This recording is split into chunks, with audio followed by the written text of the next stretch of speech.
आदिवासी लॉंग मार्चवर आज मुंबईत बैठक होणार आहे। आदिवासी नेते मात्र मुंबईवर धडकण्यावर ठाम आहेत।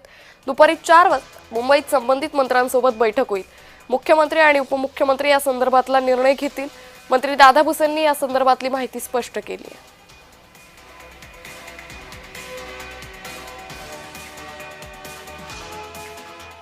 आतापर्यंत आम्ही पण सरकारवरती विश्वास टाकून होतो। सरकार आम्हाला सगळे प्रश्न सोडवतो म्हणून आश्वासन दिलं आणि आम्ही निघून आलो की ते जसं पडलं तसं थांबलं आणि म्हणून ह्या वेळेस आम्ही निर्धार केलेला आहे। आता मागे यायचा प्रश्नच नाही आहे।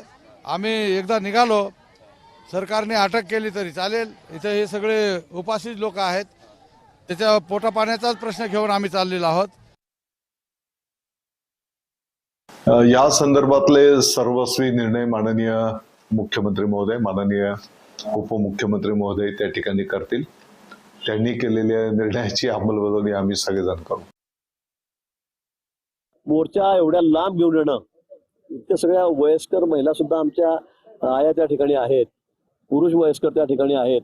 मला वाटतं यांना मुंबईपर्यंत येण्याची गरज भासणार नाही। उद्या या बैठकीमधून निश्चित जी अपेक्षित आहे ती फलनिष्पत्ती होईल आणि म्हणून विनंती करायला मी या ठिकाणी आलेलो आहे की रात्री ज्या ठिकाणी मुक्काम कराल त्या ठिकाणी आपण तिथेच उद्या दुपारपर्यंत थांबा। सोल्युशन निघणारच आहे आणि नंतर मग आपण या ठिकाणी मोर्चाचा समारोप करावा। तर याच सगळ्या संदर्भात अधिक माहिती घेऊयात आमचे प्रतिनिधी किरण गोटोर यांच्याकडून। किरण, आज आदिवासी लॉंग मार्चवर मुंबईत बैठक होणार आहे, काय अधिक तपशील? अंकित, आपल्या विविध मागण्यांसाठी हा लॉंग मार्च जो आहे तो नाशिकवरून मुंबईच्या दिशेने निघालेला आहे। काल हा लॉंग मार्च इगतपुरी भागात केल्यानंतर रात्री उशिरा गिरीश महाजन यांनी या सगळ्या आंदोलकांची भेट घेतली आणि तत्पूर्वी सकाळी सुद्धा या सगळ्या संदर्भात गिरीश महाजन आणि जे.पी. गावित जे आंदोलनाचे नेतृत्व करतायत यांच्यामध्ये नाशिकमध्ये सुद्धा चर्चा झालेली होती आणि रात्री उशिरा गिरीश महाजन यांनी लॉंग मार्चमध्ये जाऊन तिथे आंदोलकांशी चर्चा केली आणि संवाद साधला। आज या सगळ्या संदर्भात मुंबईमध्ये एक बैठक घेऊ अशा पद्धतीचं आश्वासन गिरीश महाजन यांनी दिलेलं आहे।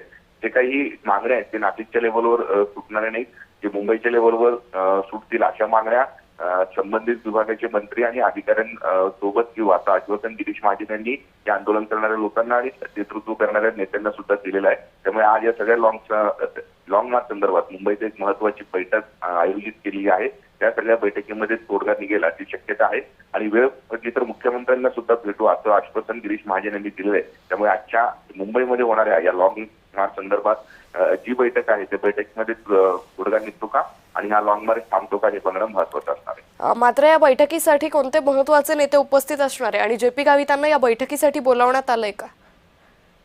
लॉंग मार्चचे नेतृत्व जे.पी. गावित करतायत, त्यामुळे नेतृत्व करणारे एक शिष्टमंडळ आणि संबंधित जे मंत्री आहेत, जे लॉंग मार्चच्या मागण्या आहेत की वन हक्क संरक्षण कायदा लागू करा, त्याच पद्धतीने गुजरातला जे वाहून जाणारं पाणी आहे ते गोदावरी खोऱ्यामध्ये टाका आणि त्याच पद्धतीने पेसा अंतर्गत जी भरती रखडलेली आहे ती त्वरित भरती चालू करा, अशा पद्धतीचे या प्रमुख मागण्या आहेत। आणि या मागण्यांसंदर्भात जे संबंधित मंत्री आहेत, महसूल खात्याचे असतील, कृषी खात्याचे असतील, त्याच पद्धतीने शिक्षण मंत्री असतील, असे विविध मंत्र्यांसोबत आणि त्या विभागाचे अधिकारी अशा पद्धतीची बैठक आहे। त्यामुळे लॉंग मार्चचं एक शिष्टमंडळ आणि मंत्री अशी ही संपूर्ण बैठक जी आहे ते मुंबईमध्ये होईल अशा पद्धतीचा माहिती गिरीश महाजन यांनी दिलेली। आज मंत्रिमंडळ बैठक आहे आणि त्याच बैठकीनंतर तातडीने लॉंग मार्च संदर्भात मीटिंग होईल आणि त्या मीटिंगमध्ये या सगळ्या मागण्यांसंदर्भात तोडगा काढू असं एक आश्वासन गिरीश महाजन यांनी काल रात्री दिलेलं आहे। त्यामुळे आजच्या बैठकीमध्ये नेमकं तोडगा निघतो का हे बघणं महत्वाचं असेल। निश्चित। किरण, धन्यवाद आपण दिलेल्या सविस्तर माहितीसाठी।